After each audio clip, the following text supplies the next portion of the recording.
இட்லி, பொங்கல், பூரி, தோசை, பரோட்டா, அப்புறம் பேக்கரி உணவுகள், பஜ்ஜி, சமோசா, ஸ்வீட்டு உணவுகள், இந்த உணவுகள்லாம் எப்படி மாமிச உணவுகள், பிரியாணி இதெல்லாம் எப்படி நோய்களை வரவழைக்குமோ, இதெல்லாம் எப்படி நம்மளை அடிமைப்படுத்துமோ, அது மாதிரி பெண்களுடைய அடிமைத்தனம் இருக்குல்ல, அதுவும் நோய்களை வரவழைக்கும். பெண்களை நீங்கள் அடிமைப்படுத்துனீங்கன்னா அதுவும் உங்களுக்கு நோய்களை வரவழைக்கும். அதனால் பெண்கள் அடிமையானீங்கன்னாக்கா, நீங்கள் ஆண்களை அடிமைப்படுத்தும் போது நீங்கள் அடிமையானீங்கன்னா அது உங்கள் உடம்புல நோயை வரவழைக்கும். நீங்கள் ஆரோக்கியமாக இருக்கணும் அப்படின்னா நீங்கள் பெண்களை அடிமைப்படுத்தாதீங்க. அதுக்கு தண்டனை தான் நோய்கள். நீங்கள் பெண்களை அடிமைப்படுத்துகிறீங்க, அதனால தான் உங்கள் உடம்புல நோய் வருது. நம்ம உடம்புல, மக்கள் உடம்புல ஏன் நோய் வருது? எல்லாருடைய உடம்புலையும், என் உடம்புலையும் சரி ஏன் நோய் வந்தது? உங்கள் உடம்புல, எல்லாருடைய உடம்புலையும் ஏன் நோய் வந்தது? அதுதான் காரணம். அறியாமையின் காரணமாக நம்ம அடிமைப்படுத்தணும். அந்த அடிமைத்தனத்தை நம்ம அவ்வளோ சீரியஸாக எடுத்துக்கல. அதனால் நோய் ஏன் வந்தது அப்படின்னா, இந்த பெண்களை அடிமைப்படுத்தினது தான். அது ஒரு மிகப்பெரிய பாவம், அது மிகப்பெரிய குற்றம். அதுக்கு தண்டனை தான் நோய்கள். அந்த குற்றத்திற்கான தண்டனைகள் தான் நோய்கள். குற்ற உணர்ச்சிகள் தான் நோய்களாக மாறுகிறது. குற்றங்களுக்கான தண்டனைகள் தான் நோய்களாக மாறுகிறது. பெண்ணின் உணர்வை நீங்கள் பெண்களை அடிமைப்படுத்துகிறீங்க, அவங்க கஷ்டப்படுறாங்க, அதை பற்றி உங்களுக்கு கவலையே இல்லை. நைட்டும் பகலும் சொல்லிட்டு வேலை வாங்குறீங்க, வீட்டிலே சமைக்கிறாங்க, 4 மணிக்கு எழுந்திரிச்சு சமைக்கிறாங்க, முழு நேரமும் உழைக்கிறாங்க, எல்லாருடைய துணியும் துவைக்கிறாங்க, நீங்கள் ஹாயாக உட்காந்துட்டு டிவி பார்த்துட்ருக்கீங்க. அப்போது எந்த அளவுக்கு ஒரு மனிதத்தன்மையற்ற ஒரு மனநிலை பாருங்கள். இது ஒரு அமைதியாக நடைபெறுகிற ஒரு அடிமைத்தனம். நீங்கள் யாரையும் சாட்டையால் அடித்து நீங்கள் வேலை வாங்கலை. நீங்கள் குற்றம்னா எதுன்னு நினைக்கிறீங்க தெரியுமா? ஒரு பெண்ணை நான் என்ன சாட்டையால் அடித்தேன், இல்லை கம்பெடுத்து அடித்தேனா அவளை, அல்லது தொடப்புக்கட்டையால் நான் அடித்தேனா, நான் அவளை என்ன சித்திரவதை பண்ணுறேன்? அவளே விரும்பி பண்ணுறா. நாங்கள் நல்லா தான் பேசிக்கிறோம். அவளே விரும்பி தான் அந்த வேலையை பார்க்குறா. இது எப்படி அடிமைத்தனமாக இருக்கும்? இது எப்படி குற்றமாக இருக்க முடியும்? நீங்கள் அடித்து அந்த வேலையை செஞ்சால் தான் அது குற்றம் கிடையாது. அந்த வேலை எல்லோரும் அப்படி தான் நினைக்கிறாங்க. முன்னாடி அடித்து வேலை வாங்கினாங்க முன்னாடி. இப்போ அடிக்கிறது இல்லை, ஆனால் அந்த வேலையை செய்கிறாங்க. அந்த வேலை செய்கிறதுக்காக முன்னாடி அடித்தாங்க, இன்றைக்கி அடிக்கிறது இல்லை. அவ்வளோதான் வித்தியாசம். அந்த அடிமைத்தனத்திற்காக, அடிமைப்படுத்த வேண்டும் என்பதற்காக அடிப்பது என்பது ஒரு வழக்கம். அடிக்காமலே அந்த வேலையை செய்யலாம். ஏன் அடிக்கிற, ஏன் திட்டுற? நாங்களாகவே செஞ்சுட்டு போகிறோம். நீ அடிக்க வேண்டிய அவசியம் இல்லை, எங்களை திட்ட வேண்டிய அவசியம் இல்லை. நாங்களாகவே அந்த வேலையை நாங்களே செஞ்சுட்டு போகிறோம். இவ்வளோ தான் வித்தியாசமே தவிர, அதனால் கடந்த காலங்களில் இந்த அமெரிக்காக்காரங்க கருப்பு நிறத்தவர்களை ஆப்பிரிக்காவில் கட்டி இழுத்துட்டு வந்தாங்க, அடித்து இழுத்துட்டு வந்தாங்க. அடித்து இழுத்துட்டு அடிமைப்படுத்தினாங்க. என்ன வேலை செய்கிறதுக்காக? அந்த தண்டவாளம், ரயில்வே தண்டவாளம் இதெல்லாம் போடுறதுக்காக அடித்து இழுத்துட்டு வந்தாங்க. இழுத்துட்டு வரணும் கூட அவசியம் இல்லை. இந்த மாதிரி வேலை இருக்குது வாங்க, அமெரிக்காவில் இந்த மாதிரி வேலை இருக்குது வாங்க, சாப்பாடெல்லாம் அங்கே போடுறோம், வேலைக்கு வாங்க அப்படின்னு சொன்னாலே அவங்க அதை செஞ்சுருப்பாங்க. அப்படியா, வெளிநாட்டில் வேலை இருக்கா, சாப்பாடு போடுவீங்களா, 3 வேளை சாப்பாடு போடுவீங்களா அப்படின்னு அவங்கள வாகனத்திலே, குதிரை வண்டியிலே கூட்டிகிட்டு வந்திருக்கலாம். அடித்தாதான் அவங்க அந்த வேலையை செய்வாங்க அப்படின்னு யார் சொன்னா? அவங்களுக்கு அந்த மனசில் ஒரு குரூரம். இவங்கள நம்ம சமமாக மதிக்கணுமா? அந்த அமெரிக்காக்காரங்களுக்கு அந்த ஆப்பிரிக்க மக்களை சமமாக மதிக்கணுமா? இவங்களுக்கும் சம உரிமை கொடுக்கணுமா? நம்மளை மாதிரி இவங்களையும் மதிக்கணுமா அப்படின்னு சொல்லிட்டு இவங்ககிட்ட போய் நம்ம என்ன இறங்கி போய் வேலை வாங்குறது? இவங்ககிட்ட போய் ஐயா வாங்க, இந்த மாதிரி வேலை இருக்குன்னு நம்ம எதுக்கு இவங்ககிட்ட போய் மரியாதையாக கூப்பிடணும்?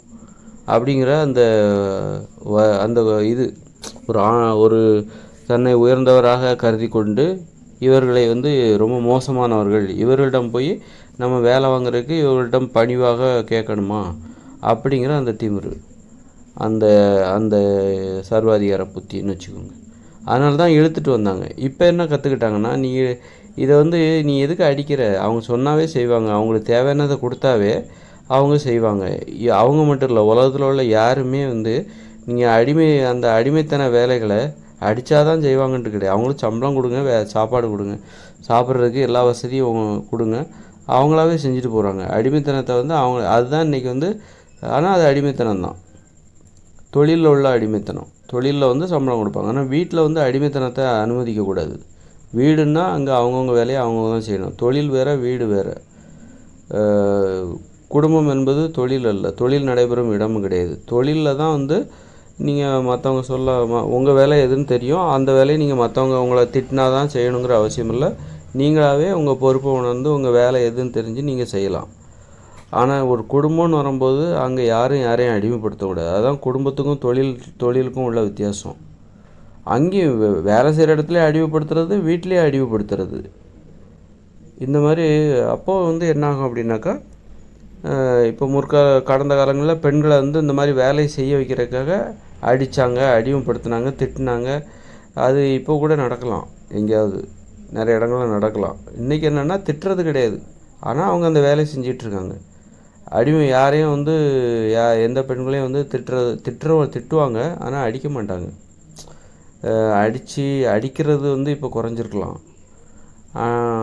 ஆனால் அந்த பெண்கள் அந்த வேலையை செய்கிறாங்க. அடிக்காமலே நாங்கள் அந்த வேலையை செய்கிறோம் அப்படிங்கிற மாதிரி தான் இருக்குது. அடிமைத்தனம் என்பது இப்பொழுது மென்மையாக மாற்றப்பட்டுள்ளது. ஆனால் அது அடிமைத்தனம் தான். அடிமைத்தனம் என்பது அடிமைத்தனம் தான், அதில் மாற்றம் இல்லை. அதை மென்மையாக இப்போ வேலை இப்படியெல்லாம் கூட வேலை வாங்கலாம். நீ திட்ட வேண்டிய அவசியம் இல்லை, அடிக்க வேண்டிய அவசியம் இல்லை, நாங்களே செய்வோம், எங்களுக்கு தேவையான நீங்கள் கொடுத்துட்டாக்கா நாங்களே செய்வோம். அப்போ பெண்கள் என்ன பண்ணுறாங்கன்னா, பெண்களுக்கு தேவையான எல்லாத்தையும் நீங்கள் கொடுத்துட்டிங்கன்னா வீட்டில் உள்ள எல்லா வேலைகளையும் அவங்க செய்வாங்க. அப்போ பெண்கள் அவங்களுக்கு தேவையானது நீங்கள் எல்லாத்தையும் கொடுத்துட்டிங்கன்னா, அவங்களுக்கு தேவையான சாப்பாடு, நல்ல ட்ரெஸ்ஸு, நகைகள் எல்லாத்தையும் நீங்கள் கொடுத்துட்டிங்கன்னா வீட்டில் உள்ள எல்லா வேலைகளையும் அவங்களே செய்வாங்க. மற்றவங்களுக்குள்ள எல்லா வேலைகளையும் இவங்களே எடுத்து போட்டு செய்வாங்க. அதுதான் அடிமைத்தனம். அதாவது ரொம்ப மென்மையாக மாற்றப்பட்டு விடுகிறது. அடிமைத்தனத்தை எப்படி எளிதாக கடைபிடிப்பது, பெண்களை எப்படி அடிமைப்படுத்துவது, மென்மையாக, கோவப்படாமல், டென்ஷன் ஆகாமல், அடிக்காமல், திட்டாமல் எப்படி அடிமைப்படுத்துவது. அவங்களுக்கு தேவையானதை நிறைய கொடுத்துரு, சலுகைகளை கொடுத்துரு, நகைகளை கொடுத்துரு, புடவை, சாப்பாடு, சகல வசதி, அவங்க வசிக்கிற வீடு, அது அவங்க வீடு தான், அப்போ நிறைய பெரிய வீடாக கட்டி கொடுத்துரு. அப்படின்னா அவங்க இன்னும் அடிமைத்தனத்தை இன்னும் சிறப்பாக எப்படி செய்வாங்கன்னா, வேலைக்கு ஆள் போட்டுருவாங்க. அது வரைக்கும் அவங்க செஞ்சிட்டு இருந்தாங்க, இப்போ வேலைக்கு ஆள் போட்டு இவங்க வேலை வாங்க ஆரம்பிச்சிருவாங்க. வேலை வாங்கி அடிமைப்படுத்த ஆரம்பிச்சிருவாங்க. அடிமைத்தனத்தை இன்னும் அடுத்த கட்டத்துக்கு கொண்டு போயிடுவாங்க. அதனால் மலிவான உணவுகள்னு நான் சொன்னேன்ல, இட்லி, பூரி, பொங்கல், தோசை, பரோட்டா, பிரியாணி, இதெல்லாம் நோய்களை உருவாக்கும்னு நான் சொன்னேன். ஏன்னா இது நம்மளை அடிமைப்படுத்தும். இந்த உணவுகள்லாம் நம்மளை அடிமைப்படுத்தும். அதனால் இந்த உணவுகளை சாப்பிட்டிங்கனாக்கா உங்களுக்கு நோய் வரும். ஏன்னா நீங்கள் அதுக்கு அடிக்ட் ஆகிடுவீங்க, நீங்கள் பலவீனமாகிடுவீங்க, உங்களுக்கு பசியை தாங்கிக்கிற சக்தி போயிடும், அந்த திறன் போயிடும். அப்போ நீங்கள் ஒரு சுயமரியாதையற்றவராக போயிடுவீங்க. சுயமரியாதை உடையவங்கன்னா உங்களுக்கு பசியை தாங்குகிற சக்தி இருக்கணும். ஒரு 5 நாளாவது பசியை தாங்குகிற, வெறும் தண்ணியை மட்டுமே குடிச்சிட்டு உயிர் வாழுகிற அந்த திறன் உங்கள்கிட்ட இருக்கணும். அவங்க தான் சுயமரியாதையோடு வாழ முடியும். உங்களால் ஒரு வேளை கூட சாப்பிட முடியாது அப்படின்னா உங்களுக்கு அப்போது ஒரு மானம் ஈனமற்றவர்களாக, சூடு சொரணேற்றவர்களாக நீங்கள் அப்படி ஆக்கப்பட்டதற்கு அதற்கு காரணம் இந்த இட்லி, பூரி, பொங்கல், தோசை, இது போன்ற மலிவான போதை உணவுகள் தான் காரணம். இந்த உணவுகள் அதோட தன்மையை உங்களை அடிமைப்படுத்தும், சாப்பிட்றதுக்கு அடிமைப்படுத்தும், சாப்பாட்டுக்கு அடிமைப்படுத்தும், சாப்பிடுகிற வழக்கத்திற்கு அடிமைப்படுத்தும். அந்த சாப்பிடுகிற வழக்கத்திற்கு எதிரான ஒரு வழக்கத்தை உங்களிடம் அனுமதிக்காது. அவ்வளோ மோசமான உணவு. அப்படிப்பட்ட உணவுகளை சமைப்பதற்காகத்தான் பெண்களும் அப்படிப்பட்டவங்க தான். பெண்களும் உங்களை பலவீனப்படுத்தி உங்களை அடிமைப்படுத்துவார்கள். பெண்களுன்னா அந்த பெண் அடிமைகளாக இருக்கிற பெண்கள்னு நான் பொதுவாக சொன்னது தப்பு. பெண் அடிமைகளாக இருக்கிற பெண்கள், அடிமைப்படுத்தப்பட்ட பெண்களுடைய வேலையை என்னென்னா உங்களை அடிமைப்படுத்துறது தான். அவர்கள் வீட்டில் உள்ள ஆண்கள், பெண்கள் இருவரையும் அடிமைப்படுத்துவாங்க. எப்படி சமைச்சு போட்டு அடிமைப்படுத்துவாங்க. இந்த இட்லி, பூரி, பொங்கல், தோசை உணவு தான் அவங்களுடைய மிகப்பெரிய ஆயுதம். ஒரு குடும்பத்தில் உள்ள மற்றவர்களை அடிமைப்படுத்துவதற்கு பெண்கள் கையில் எடுக்கிற மிகப்பெரிய ஆயுதம் உணவு தான். இந்த மலிவான உணவுகள் தான் ஆயுதமாக கையில் எடுத்து எல்லோரையும் அடிமைப்படுத்துவார்கள்.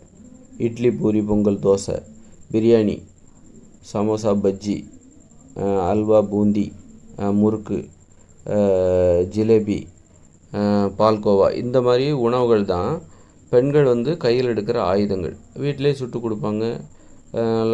நல்லா சூப்பராக இருக்குது. எங்கள் வீட்டில் எல்லா நாளும் ஜிலேபி, பாயசம், பால்கோவா, முறுக்கு, சூப்பர்மா, நீ தான் குடும்ப குத்து விளக்கு, அப்படி அடிமைத்தனம் ஜரூராக நடக்குது, அடிச்சு ஓடு வண்டி அப்படின்னு சொல்லிட்டு அவங்க அடிமைத்தனம் அந்த வண்டியை சூப்பராக ஓட்டுவாங்க. அதனால் இப்போ அந்த அடிமைகளாக இருக்கிற பெண்கள், அடிமைப்படுத்தப்பட்ட பெண்கள், இவர்கள் எப்படிப்பட்டவங்கன்னா நோய்களை உங்கள் உடலில் உருவாக்குவார்கள். அவர்கள் உடலிலும் வர வைத்துக் கொள்வார்கள். அந்த அளவுக்கு அவங்க தீவிரமானவங்க. தனது உடலில் நோய் வந்தாலும் பரவாயில்ல, தன்னுடைய அடிமைத்தனம் என்கிற அந்த கொள்கையை நிலைநாட்டுவார்கள். அதனால் மலிவான உணவுகள்னு நான் சொன்னதில்ல, இட்லி பூரி பொங்கல் இதெல்லாம் உங்களை அடிமைப்படுத்தும். அதே மாதிரி இந்த பெண்கள் இருக்காங்கள்ல, அடிமைப்படுத்தப்பட்ட பெண்கள், அடிமைகளாக இருக்கிற பெண்கள், அவர்களும் உங்களை அடிமைப்படுத்துவார்கள். அவர்கள் தான் உங்களை மிக மிக அடிமைப்படுத்துவார்கள். அவர்கள் இல்லாமல் அப்புறம் சொல்லிடுவாங்க, இப்போ ஆம்பளைங்க இல்லாமல் பொம்பளைங்க இருந்துருவாங்க, பொம்பளைங்க இல்லாமல் ஆம்பளைங்களால் இருக்க முடியாது. ஆமாம், பின்ன இந்த மாதிரி அடிமைப்படுத்தினா எப்படி இருக்க முடியும்? அப்படி அப்போ யார் இல்லாமலும் யாரும் இருக்க முடியும். அதை தான் கற்றுக்கணும். ஒரு ஆண் இல்லாமல் பெண்களால் இருக்க முடியும், பெண் இல்லாமல் ஆண்களால் இருக்க முடியும். அப்போ தான் நீங்கள் சுயமரியாதையோடு இருக்க முடியும். என்னால் பொண்ணு இல்லாமல் இருக்க முடியாது அப்படின்னா நான் எப்படி சுயமரியாதையோடு இருக்க முடியும்? ஆம்பளை இல்லாமல் ஒரு பொண்ணு இருக்க முடியாதுன்னா அந்த பெண்கள் எப்படி சுயமரியாதையோடு இருக்க முடியும்? அப்போது வந்து அதாவது உணவு இல்லாமல் என்ன ஒரு வேளை கூட சாப்பிடாமல் இருக்க முடியாது அப்படின்னா அவன் எப்படி சுயமரியாதையோடு இருக்க முடியும்? சாப்பிட்ற வழக்கத்துக்கு அடிமையான ஒருத்தன் எப்படி சுயமரியாதையோடு இருக்க முடியும்? அந்த சாப்பாட்டுக்காக யார்கிட்டையாவது பல்ல காட்ட தானே செய்வான், யார்கிட்டையாவது வளைஞ்சு கொடுத்து தானே போவாங்க அந்த சாப்பாட்டுக்காக. அப்போது அந்த ஒரு எனக்கு ஒரு வேளை கூட சாப்பிடாமல் இருக்க முடியாது அப்படின்னு சொல்லிட்டு அப்போது அந்த ஒரு வேளை சாப்பாட்டுக்காக யார்கிட்டையா அவமானப்படத்தான் செய்வாங்க.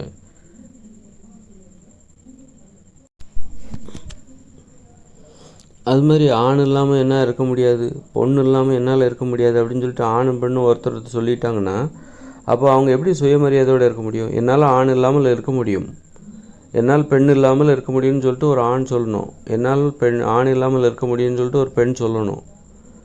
அப்போ தான் வந்து நீ என்னிடம் பழகுவதாக இருந்தால் ஒழுங்காக பழகு, நீ என்னிடம் மரியாதை குறைவாக நடந்து கொண்டால் நான் உன்னை விட்டு விலகி விடுவேன் அப்படின்னு ஒரு பெண் சொல்லணும், சொல்ல முடியும். அப்படிப்பட்ட பெண்கள் தான் சுயமரியாதையோடு இருக்க முடியும். என்னால் வந்து ஒரு பெண் இல்லாமல் இருக்க முடியும் அப்படின்னு சொல்லிட்டு ஒரு ஆண் சொல்லணும். அப்போ தான் அந்த ஆண் வந்து என்ன சொல்லுவோம் அப்படின்னா, ஏமா இந்த பாரு, நான் பொண்ணு இருந்தால் தான் நான் வாழ்வேன் அப்படின்னு எனக்கு ஒன்றும் கட்டாயம் கிடையாது. நீ ஒழுங்காக இருந்தால் தான் நான் உன் கூட இருப்பேன். உன்னுடன் இருப்பது எனக்கு இனிமையாகவும் மரியாதையாகவும் இருந்தால் மட்டும்தான் நான் உன்னுடன் வாழ்வேன். நீ என்னை அவமானப்படுத்தினாலோ அடிமைப்படுத்தினாலோ என்னை பலவீனப்படுத்தினாலோ நான் உன்னுடன் இருக்க மாட்டேன் அப்படின்னு சொல்லிட்டு அவன் போயிடுவான். அப்போ தான் அந்த சுயமரியாதைன்றது வரும். என்னால் பொம்பளை இல்லாமல் இருக்க முடியாது, ஆம்பளை இல்லாமல் என்னால் இருக்க முடியாது, அப்படி ஒரு பொம்பளை தனியாக வாழ முடியாது, ஒரு ஆம்பளை தனியாக வாழ முடியாது. இதெல்லாம் பலவீனங்களின் வெளிப்பாடு. சுயமரியாதைங்கிறது எப்போ வரும்னா, யாரும் இல்லாமல் நீங்கள் தனித்து வாழுகிற அந்த தைரியம் துணிவு உங்களுக்கு வரணும். முதுமை உங்களை அச்சுறுத்தக்கூடாது. நிறைய பேர் என்ன சொல்லுவாங்கன்னா, கடைசி காலத்தில் குடிக்கிற தண்ணி யாருக்கு வருதுவா, சாப்பாடு யார் போடுவா, கவனிக்கிறது யார் அப்படின்னு சொல்லிட்டு போயிடுவாங்க. எந்த ஒரு நிலை வந்தாலும் சரி, மரியாதையாக எதுவும் கிடைக்கவில்லை என்றால் எதுவுமே வேண்டாம் அப்படின்னு சொல்லுகிற அந்த துணிவு வேணும். அதுதான் வீரம், அதுதான் வீரம், அதுதான் வந்து துணிவு, அதுதான் தைரியம். அப்போது யாருக்கு அடிமைத்தனம் பிடிக்காதோ அவங்க தான் உண்மையான தைரியசாலியாக இருக்க முடியும். வீரங்கிறது என்னென்னா, மரியாதையை அடகு வச்சுக்கிட்டு நான் எனக்கு ஒரு துணையை தேடிக்கொள்வேன் அப்படின்னு சொல்கிறவங்ககிட்ட வீரம் இல்லை. மரியாதை எனக்கு கிடைக்கலன்னா நான் வந்து தனியாகவே இருப்பேன் அப்படின்னு சொல்லிட்டு முதுமையிலையும் சரி, முதுமையை வந்து எதிர்கொள்கிறாங்க பாருங்கள், தனியாக என்ன எதிர்கொள்ள முடியும் என்கிற தைரியம் யாருக்கு இருக்குதோ அவங்க தான் தைரியமானவங்க. அதே நேரத்தில் அவங்களுக்கு ஒரு துணை கிடைக்கிது, அவங்க எதிர்பார்த்த மாதிரியே ஒரு துணை கிடைக்கிது. அப்படி மரியாதையோட நாகரிகமாக பழகுகிற, பண்புடன் பழகுகிற, சுதந்திரமாக வாழ அனுமதிக்கிற, வாழ தெரிந்த ஒரு துணை கிடைக்குதுன்னா அதை ஏற்றுக்கணும். அதற்காக இவங்க தேடணும், கண்டிப்பாக துணையோடையும் வாழணும். அதே நேரத்தில் அது வந்து உங்களுடைய மரியாதையை, உங்களுடைய தகுதியை இது குறைக்குமே. ஆனால் அப்படி ஒரு துணை உங்களுக்கு தேவையில்லை. அப்படி ஒரு துணை என்பது துணை அல்ல, அது வினை. அதனால் துணைக்காக நீங்கள் உங்களுடைய கொள்கைகளை விட்டு கொடுக்காதீங்க. ஒரு துணைக்காக, பெண்ணிற்காக, பெண் துணை தேவை என்பதற்காக உங்களுடைய கொள்கைகளை விட்டு கொடுக்காதீங்க, உங்களுடைய சுயமரியாதையை விட்டு கொடுக்காதீங்க, உங்களுடைய வீரத்தை துணிவை அடகு வைக்காதீங்க. அதனால் உங்களுடைய கொள்கைக்கு பொருத்தமான ஒரு துணையை தேர்ந்தெடுங்கள் என்பது தான் எனது கருத்து. அடிமைப்படுத்தப்பட்ட பெண்கள் எப்படி உங்களுக்கு நோய்களை வரவழைப்பார்களோ, அடிமைகளாக இருக்கிற பெண்கள் உங்களுக்கு நோய்களை வரவழைத்து விடுவார்கள். அவர்களுடைய வேலையை உங்களை அடிமைப்படுத்துறது தான், உங்களை பலவீனப்படுத்துறது தான்.